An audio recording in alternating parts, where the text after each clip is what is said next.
Shri Venkateswara gold తాకట్టులో ఉన్న మీ బంగారాన్ని విడిపించి కొనబడును.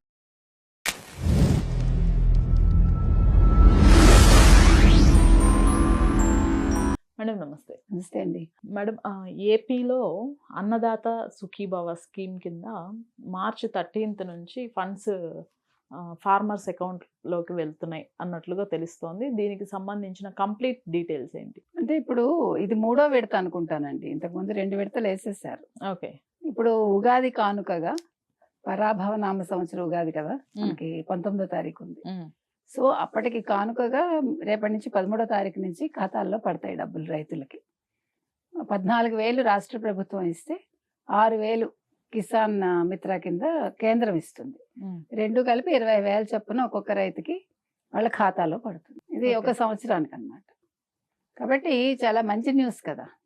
నిన్ననే జగన్మోహన్ రెడ్డి గారు ఒక ఇది పెట్టి ప్రెస్ మీట్ పెట్టి అన్నీ ఏదో చెప్పుకుంటూ వచ్చాడు కదా, రైతుల్ని మీరు ఆదుకోవట్లేదు, అసలు రైతులకి మీరు గిట్టుబాటు ధర కల్పించట్లేదు, ఏంటి టమాటా ఇప్పుడు అసలు 2 రూపాయలకు వచ్చేసింది, ఇలా అంతా నిన్న రైతుల గురించి ఓ వేదన చెందాడు ఆయన. ఎక్కడైనా మళ్ళీ ఓ పక్క వరదలు అంటాడు, ఓ పక్క వానలు అంటాడు. ఏంటో ఇప్పుడే వరదలు వానలు అంటే స్క్రిప్ట్ ఎప్పుడుతో పాతది అయి ఉంటుంది కదా. సమస్య ఏంటంటే డే 1 నుంచి అదే స్క్రిప్ట్ ఉంటుంది. అందులో పెద్ద అంకెలు కూడా పెద్ద మార్పు ఉండవు కదా. ఎందుకంటే వాళ్ళు సాక్షి తప్ప ఏమీ చూడరు కాబట్టి వాళ్ళకి సమస్య అక్కడ వస్తుంది. వాళ్ళు ఒక్కసారి ఆంధ్రజ్యోతి పేపరో లేకపోతే ఈనాడో చదివితే ఆ లెక్కలు కొంచెం మారుతాయి. లేకపోతే ఆయన అభాస్పాలు అవుతాడు. 3 గంటలు చెప్పిందే చెప్పి చరవణం చేసి ఆయనకి లెక్కలు తెలీదు. లేకపోతే ఏం చెప్పండి.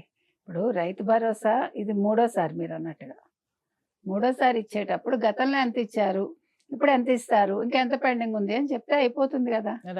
నా జగన్మోహన్ రెడ్డి హయాంలో నీ హయాంలో ఏమి ఇవ్వలేదు కాబట్టే కదా ప్రజలు నిన్ను వద్దన్నారు. ఇప్పుడు జగన్మోహన్ రెడ్డి నిజంగా అన్ని సంక్షేమ పథకాలు సరిగ్గా అమలు చేశారండి అనుకుందాం. ప్రజలు అప్పుడు ఏం చేస్తారు? ఓటు వేయాలిగా. ఎందుకు వేయలేదు అంటే ఎక్కడో లోపం ఉంది.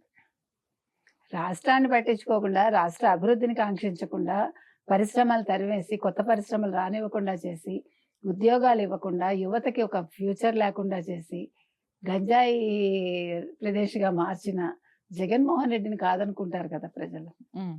ఇవాళ వాళ్ళు చెప్పిన మాట ప్రకారం చేస్తున్నారు.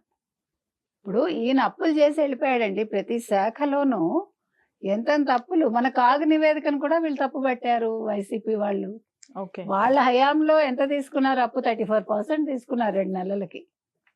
దాన్ని తీసుకొచ్చి కూటమి ప్రభుత్వం మీద రుద్దుతాడు అతను. వీళ్ళు ఏడాదికి ఎంత తీసుకున్నారు, వాళ్ళు 2 నెలలకి ఎంత తీసుకున్నారని చూస్తే మీరు ఆశ్చర్యపోతారు. అంటే అబద్ధాలని నిజం చేయడానికి ప్రయత్నించటం. సో వీటన్నిటి నేపథ్యంలో ఇవాళ ఉగాదికి కానుకగా రైతు భరోసా కింద 20,000 ఇస్తున్నారు. గతంలో ఏం చేసేవాడు తెలుసా? 13,500 ఇచ్చేవాడు. అందులో కేంద్రం ఇచ్చేది చెప్పేవాడు కాదు. మీకు 7,500 ఈనాను, 6,000 వాళ్ళు ఇచ్చేవాళ్ళు పిఎం కిసాన్ కింద. ఇప్పుడు హీ నెవర్ మెన్షన్ దట్. ఇప్పుడు కూడా పిఎం కిసాన్ 6,000 ఇస్తారు అని క్లియర్ గా చెప్తున్నారు వీళ్ళు. మీకు అదే చెప్తున్నాను. జగన్ హయాంలో 13,500 ఇచ్చేవాళ్ళు. అందులో 7,500 రాష్ట్ర ప్రభుత్వం కింద, 6,000 కేంద్రం. కానీ ఎప్పుడు చెప్పలేదు జగనే ఇచ్చాడని చెప్పేవాడు. వీళ్ళు ప్రతిసారి కూడా ఇగో రాష్ట్ర ప్రభుత్వం మీకు 14,000 ఇస్తోంది, కేంద్ర ప్రభుత్వం 6,000 ఇచ్చింది అని చెప్పి మరీ ఇస్తున్నారు.